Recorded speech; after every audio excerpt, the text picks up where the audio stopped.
नमस्ते, तपाईहरुलाई हाम्रो किचनमा स्वागत छ। आज म हजुरहरुलाई आलु र काँक्रोको अचार एकदमै सजिलो तरिकाले कसरी बनाउन सकिन्छ भनेर देखाउन गइरहेकी छु। त्यसको लागि मैले लिएकी छु एउटा पहेँलो काँक्रो, यसरी टुक्रा टुक्रा पारेर लिएर आएकी छु।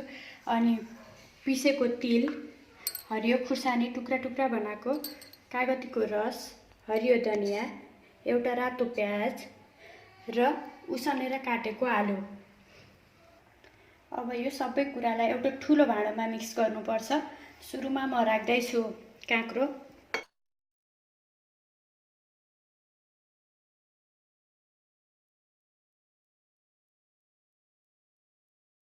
त्यसपछि आलु,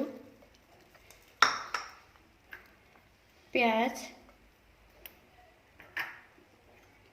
काटेर राखेको हरियो खुर्सानी,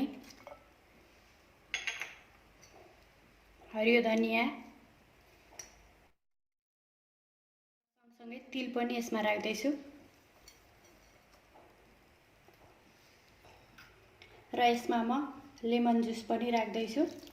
अब यसलाई एकचोटी मजाले मिक्स गर्नुपर्छ।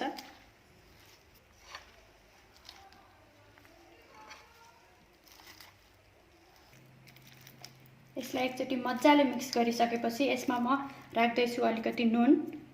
नुन हजुरहरुले पहिला मिक्स गर्नुभन्दा पहिला हाले पनि हुन्छ। अब यसलाई झान्नुपर्छ।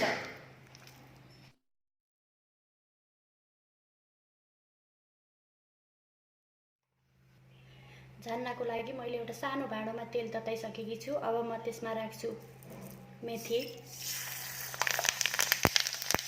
मेथी एकदम कालो कालो भइसकेपछि यसमा म राख्दै छु जिराका गेडा,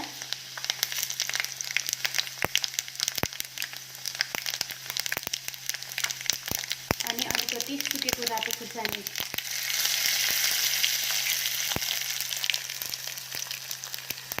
यिनीहरू सबै राम्रोसँग फ्राई भइसकेपछि अब म यसमा राख्दै छु थोरै बेसार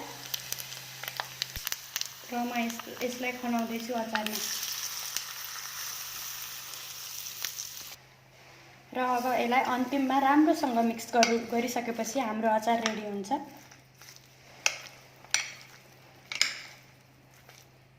यसरी सबै कुरालाई मिक्स गरिसकेपछि हाम्रो अचार रेडी भएको छ। लाग्छ एकदमै मिठो बनेको छ। हजुरहरुले पनि घरमा ठ्याक्कै यसरी नै अचार बनाएर खानु होला। यतिन्जेलसम्म हाम्रो भिडियो हेर्नु भएकोमा तपाईहरुलाई धेरै धेरै धन्यवाद।